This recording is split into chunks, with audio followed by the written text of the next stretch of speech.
Hello, Tasfaya Minan jedhama Oromiyaa Media Network Raasanii Bilbila. Mee roobee maaltu ture gurri dinagdee 12 jechuun qeerroon guutuu Oromiyaatti kan labse magaala keessan maaltu ture roobeen akkamitti ooltamee nutti hima? Haalli roobeetti jirtu bareeda. Waraanni mootummaa baay'ee tokko baay'inaan illee jira. Ijoollee baay'ee akka gartee waliin geenne akka namni gartee hiriiraan goone baay'ee godhanii olii gabbaajee fiiginsa qabanii karaalleen cufameetiin ture. Haa ta'u haalli bareeda. Baajaajiin tokko ergamuun magaalaa keessa xiqqoo muti seenaa. Haallichi bareeda. Haaluma kana walitti xiqqoo mootummaan xiqqoo danqaanutti godhe malee haalli garuu bareeda. Qeerroon qophii isaa xumureetiin haala bareedaa irra jira. Haala bareedaa lakki bareeda haala gaarii irra jira. Mee sochiin magaalaa fi magaalaa wal qunnamsiisu geejjibni magaalaa roobiti bahee magaalaa biraa deemu sochiin akkasii jira moo guututti guramee jira? Gugguramee jira. Makiinaan tokkochi ho'i gara ho'i bahee jecha amma xiqqoo isii hin dhagaaya malee gugguramee jira. Baay'ee gugguramee hin baane makiinonni har'a waan baheen qabu hin baane. Haala xiqqoo kalee galgala dhiibbaa nutti godhaniin karaa hedduu eega cufni nu harka waraanni baanee. Malee baay'ee uggura qabanii ugguramee jira. Akkasitti jirti homaan jedhu bareeda lakki karee hin baane as keessa suuqiillee waa irra deemanii kaan shaganii nama tokko kan biratti argamanii babansiisanii. Haalli ammoo qophiin qeerroo haala bareedaadha itti fufaa. Fiifuu addaan nurraa ture jedhanii baay'ee addaan nurraa ture kanaaf malee bareedaa itti fufna homaa waan akka duubatti hin deebinu nuti lubbuu keenya Jawaar irraa hambisnee jiraachuu irraa yoo inni dhabamnee isa dura dhabamuu barbaanna malee Jawaariin duubatti hafuun barbaannu nu uma ta'eefuu lubbuu teenya kenninee yoo danda'ame akka gartee abbaan qabsoo Oromoo gartee qabsoo isaatti bahuu barbaanna. Mee egaa akkuma beekamu yeroo ammaa kana Jawaar akka malee dhukkubsatee manadhaa keessatti argama. Mee isin akka qeerroo Oromootti ergaa maal dabarsita? Qeerroo Oromiyaa guutuu mara jiraniif Jawaar dhukkubsatee mana hidhaa keessa jira. Jawaar qofa miti Hamzaa Booranaa fa'aa hedduu hidhamtoonni Oromoo gariin koronaa vaayirasiidhaan qabamanii jiru. Kana egaa haaruudhaan qeerroon guutuu Oromiyaatti labsee jira. Labsiin kun akka jabaatee itti fufu akkasumas hiriirri jalqabame jabaatee akka itti fufu mee ergaa maal qabda qeerroo hundaaf uummata Oromoo maraaf? Mara gartee qeerroo Oromoo gartee hunda isaaniitii fi akkuma gartee Jawaar Muhammad jedhe sani ani mootummaa Itoophiyaallee abdadheetii miti paaspoortii Ameerikaallee abdadheetiin hin gallee rabbii fi saba kiyya abdadha jedhee galee sabni gartee hin abdadhee gala jedhe sun nuhi. Wanni inni gartee miidhameef osoo gartee biyya hambaa keessatti eenyu olitti jiraachuu osoo danda'u ani gartee beekumsa qabuuf namummaa kiyyaanillee uummanni kiyya gartee nama gartee jiraachuu hin danda'u jedhee biyyateen naggalee inni rakkachuu saniin amma homaa nu nafne nu jiraachuun amma homaa wanni nu hafee hin jiraanna jennee yaannu hin jiruuti. Gadi bayaa bakka jirtaniin iyyaa tarsiimoo keessan tolfadhaa bakkee garteetiin waa dalaydanitti. Diina eeggadhaati wayitakaan gartee jalaa baqataa wayitakaa yoo isaan bananii taran karaallee itti cufuudhaan bakkatti bakka gartee xurreen hammaatutti akkaataa itti cuftanitti tarsiimoo keessan godhadhaa bakka jirtaniin qeerroon Oromiyaa finqilli kun ka duubatti hin deebine ka gartee yookaan cinnee lafarraa sunnu ka yookaan gartee bilisoomnee bilisummaa ta'ennatti baanu ka gartee hogganoonni keenya guutuun isaanii osoo kami jennee addaan hin baafne kana osoo hin jenne guutuun isaanii kan namni dubbatuu fi kan namni argartee waan isaa dubbataa hin jirrellee marti isaanii akka mana hidhaatii nu bayan waan kanarratti cimsinee itti fufnuu jedhan akka qeerroo hundaatiitti eenyuma osoo hin taane osoo xiqqaan jenne osoo guddaan jenne akkana jennaanii dhaamsa xiqqoo isii gartee warroota gartee mootummaa kanaaf bitamanii mootummaa kana amma bira jiran kaabinee gandaa irraa kaasee haga gartee raayyaa ittisa biyyaatti warri oromummaan si keessa jiru ka oromummaan dhalatte ka gartee dhiin oromummaa si keessa jiru mootummaan sun hin dabritii yoo rabbi fedhe ni kuftii ni dabritii bilisummatti ni baanaa diina jala deemtanii ilmaan oromootti qawwee keessan hin dhukaasinaa jedhaan. Ayyee rooberraa guddifnee si galateeffannaa ulfaadha. Eeshi gizee maraa isinii hordofnee waan jiru isinii dabarsina wal bira jirra. Tole galatoon nagaa. Hayyee Tasfaayaa Minaan jedhama Oromiyaa Miidiyaa Neetwoork irraa si bilbila mee ginniin guyyaa har'aa akkamitti oolte gurri diinagdee qeerroo labsee akkasumas waamichi hiriira nagaa akka guutuu Oromiyaatti waamame isin biratti mee maaltu ture akkamiin ooltan? Haala bareedaan ollee gurrilleen labsiillee haala bareedaan gurrillee haala bareedaan naannoo Ginniiritti Odaa akka jedhamtu magaalaan Odaallee cufaa oolte. Wanti takka magaalaa keessa kasessa jiru suuqiin illee cufaadha. Waraana bishaatu giddiidhaan suuqii uummataa irra deemee saamaa jira. Suuqii kaan cabsee kaan keessaa waan fedhe fudhatee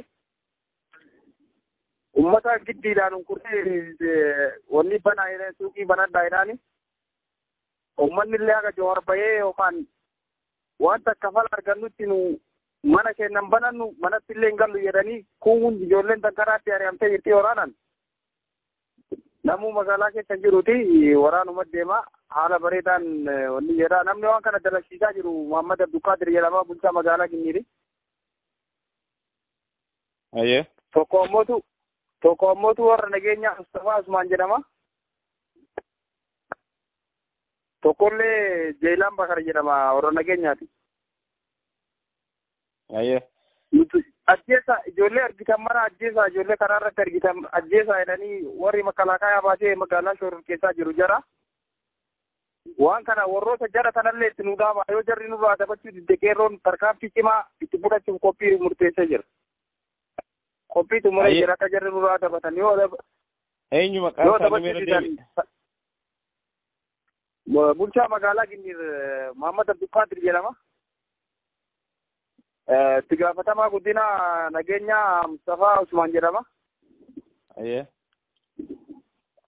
Itti aanaa isaa Jeelaan Bakar jedhama.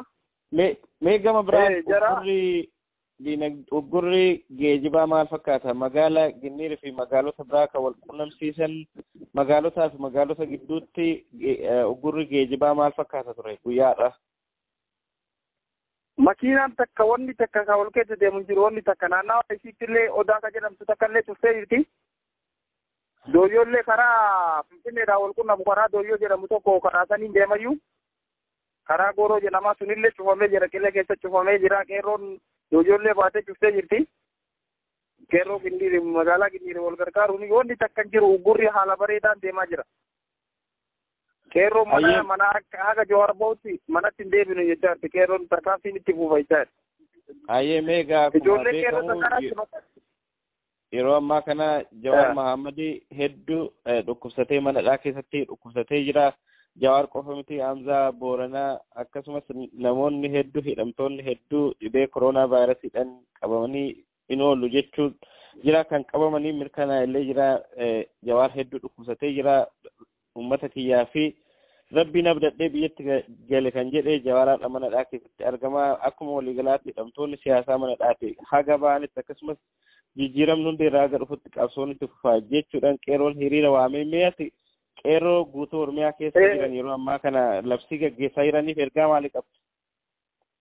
Nulleen haga Jawaarfaan ba'anii Jawaarfaan rakkoon takka irra geennaan mataa mootummaa kanarraan buunu biyya sanillee diigna lubbuun teennallee baddee dhabamti malee qabsoorraa duubatti hin deebinu manatti illee hin galu dorsisaa fi ajjechaan nun sodaachisu duubatti hin deebisu waan takka hamileen hin cabsu haga Jowaar qaroo kennaa fi hidhamtoonni siyaasaa Obbo Baqqalaa Garbaa hundi isaanii Hamzaa Booranaa hundi jaraayyuu nu ba'anitti qeerroon garaa isaa hidhatee qophaa'uu qaba. Jaarsi abbootiin biyyaa jaarsotiin biyyaallee shira wayyaanee shira nafxanyaatiin nutti deemuu dhiistee nu bira dhaabachuu akka qabdu kanallee dhaabbatti nu dabalu. Ayyee guddaa galatoo. Ayyee si galatoo maatillee. Hayyee Tasfaayaa Midhaan jedhama Oromiyaa Miidiyaa Neetwoork irraa Nasrii Bilbilaa. Mee labsii qeerroon 12 jechuun guutuu Oromiyaa keessatti labsee akkasumas hiriira nagaa waamee Amboo maaltu jira? Mee Amboo fi naannawa Amboo har'a akkamitti ooltan?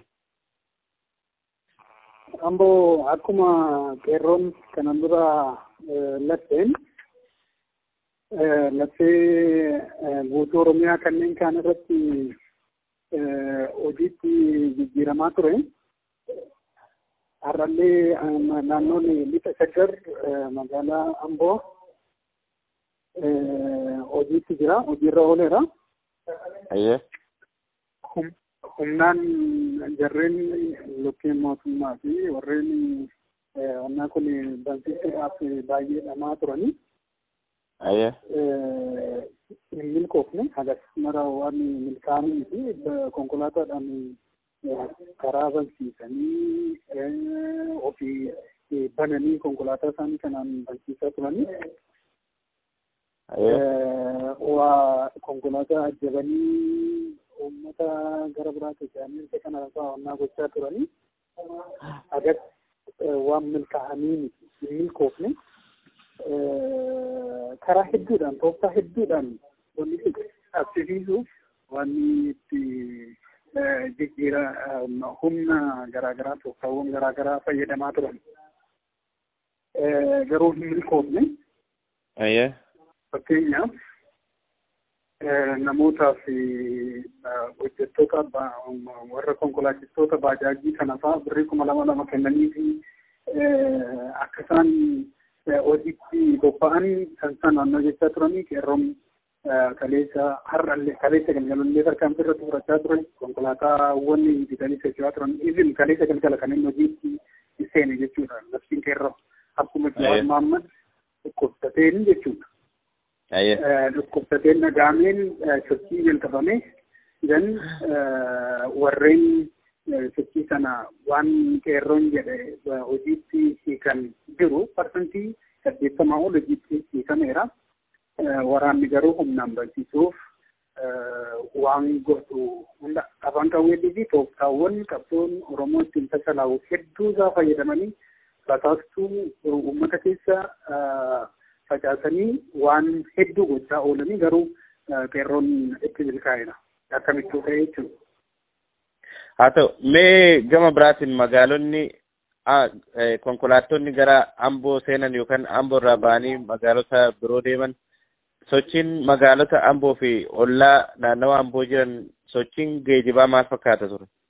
Magaalaan alatti.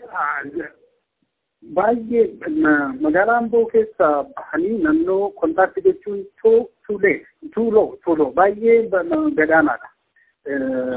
Jechuun lakkoofsa 2-3 darbanii isaaniyyuu waraanaan ajjabamaniiti jedheena. Waraanaan ajjabamaniiti duraa duuba isaanii waraana tajjaree deema. Yoo qeerroon tooftaa wayii baafatee ture konkolaataa darbee deemu wannoo kana kan karaa uggurame kana cabsee deemu bullaangootaan dha'uuf sirreeffatee tooftaa baafatee ture jechuudha. Isin waraanni meeshaa gurguddaa kana qabatee alaalatti qeerroo ta'uudhaaf sirreeffatee deemaa ture. Sodaa guddaadhaan wannaa jechaa turanii inni isayyuu ta'ee 2-3 kan hin caalle jechuudha sochiin jiru.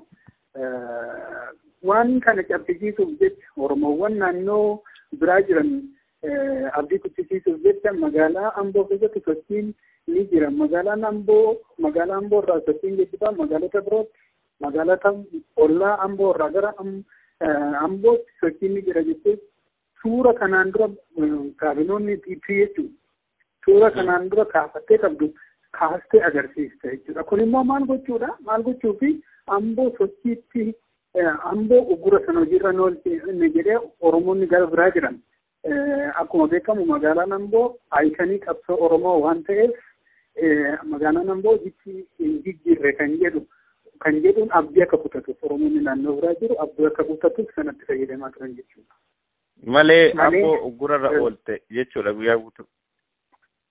Uggurarra oolte naannoo biraa deemuun magaalaa kanarraa magaalaa biraa deemuun magaalaa biraarraa magaalaa kana seenuun reerii baay'ee inni waraanaan hoogganameeti. Waraanni humnaa ol waraanni hanga funyaanii hidhate magaalaa kana lakkoofsa ummataatiin wal qixa. Maallaqa kennanii bituu hin dandeenye magaalaa Amboo. Ni tiksa baasanii bituu hin dandeenye magaalaa Amboo. Kanaaf maal godhaa jiranii meeshaa waraanaa gurguddaa hidhatanii waraanni as keessa socho'ee uummata goolaa jira. Rakkoo guddaatu jira. Baatee galuu hin dandeessu. Yoo akkanumatti ilaalee ati qaama wannoo kanaan mormu fakkaata sanaan yookaan ajjeetu yookaan fuudhee si hidhuudhaaf wannoo mirga guutuu qaba. Wannoon as jiru jechuudha. Kanaaf hojiirra ooleera.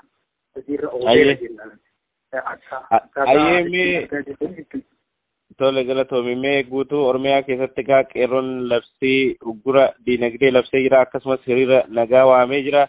Jawaar Mohammad faa yeroo ammaa kana dhukkubsatee manadhaa keessatti darara guddaa ragaa wal'aansa mana yaalaa hin arganne akkasumas Hamzaa Booranaa fi hidhamtoonni hedduu dhukkubsataa jiru kan koronaa vaayirasiin illee qabamanii jiru.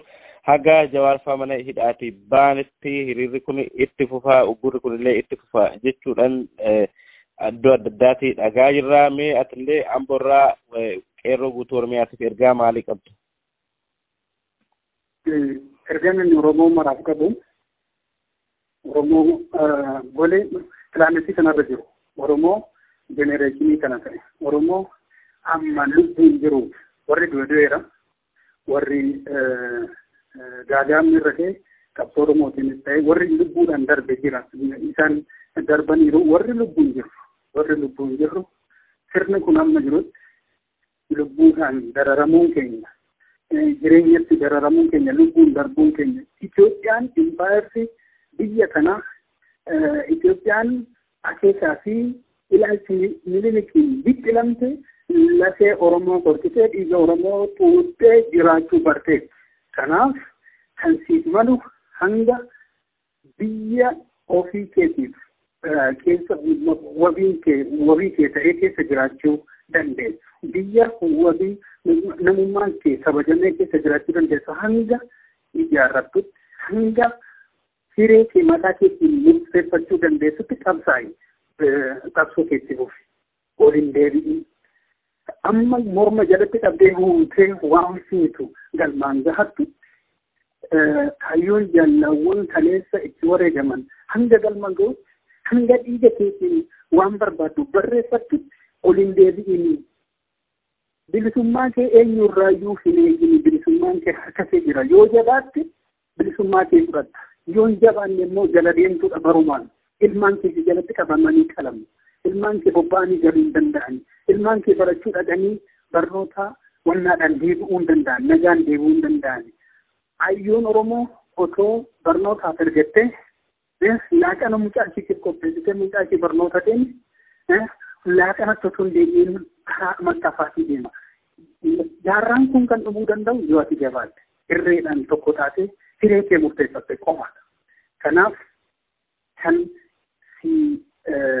kana keessaa si baasuu danda'u raaree gabrummaa keessaa kan si baasuu danda'u tokkummaa keetiin hirreen gamtoofte hiree kee yoo murteeffatte qofaa kun immoo ta'uu kan danda'u dhiiguma keetiin bahaaliqaan alaa keessaan wal dhageessee tokkummaa kee isa duuba si alaa deebisan san isa 2008 kaamashaatti 2016 akka Awurooppaatti fidatte san deebitee dhiiguma keetiin tokko taate Oromummaa keetiin manaa baate yoo sirna kana xumuratti goote qofaadha kan onnaa ta'uu dandeessu.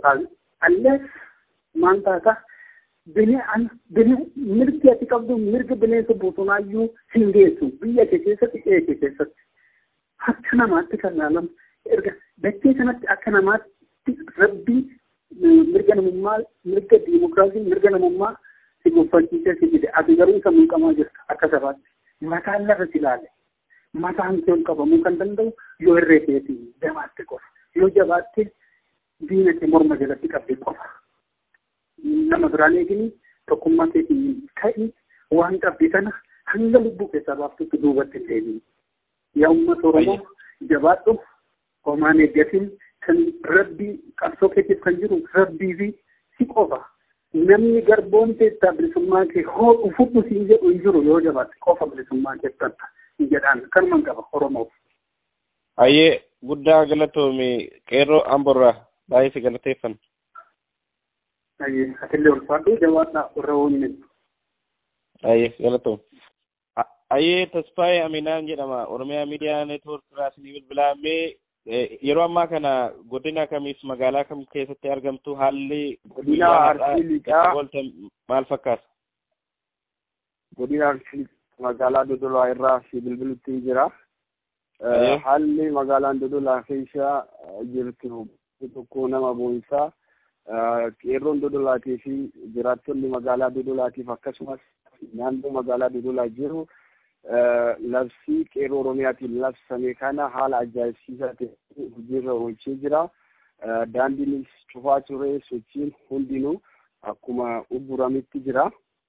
Haala kana keessa jirti magaalaan Dodolaa. Hanga ta'e hidhataa bishaan gandaa dukkaanaa namoota dhuunfaadhaa caccabsaniiti yaalanii turanii garuu kanas hin milkoofne.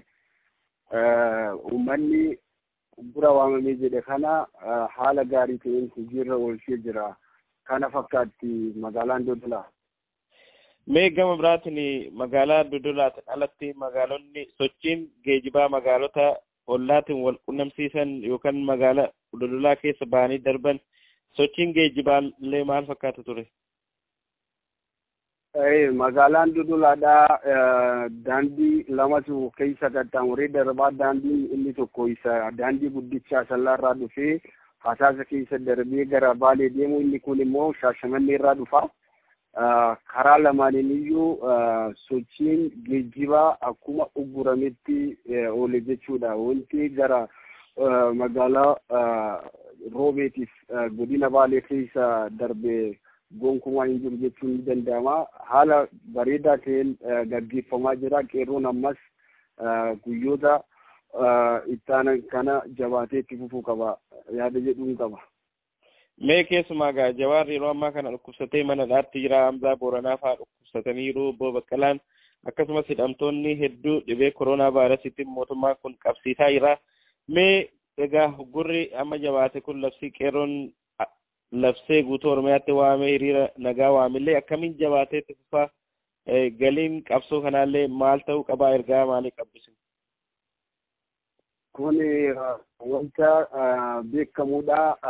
Qeerroon naannoo Dodolaa jirus ta'e akka guutuu Oromiyaatti keessee jira. Maaliif Jawaar gaafa biyyatti deebi'u kan addadhee gara biyyaatti deebi'ee uummata kiyyaa fi rabbiin akkuma beekamu namoonni kunniin hayyoonni Oromoodhaa Baqqalee Garbaa dabalatee Hamzaa Booranaatiifis qabsaa'onni Oromoodhaa hundi isaaniiyyuu yeroo ammaa haala hammaataa keessaa fi dhibee keessa akka jiran ni beekama. Qeerroon Oromiyaatis ejjennoo kana qabatee hanga isaan mana hidhaatii gad lakkifamanii bilisaan bahanitti hin deebinuu qabsoo jalqabne kana finiinsinee itti fufna ejjennoo jedhu qaba. Ejjennoo kanarratti waliigalanii jiran jechuudha. Hayyee egaan Dodolaa irraa guddifnee si galateeffannaa ulfaadhu. Hayyee galatoomaa jabaadhaa haala gaarii irra jirtu isinis itti nuuf fufaa.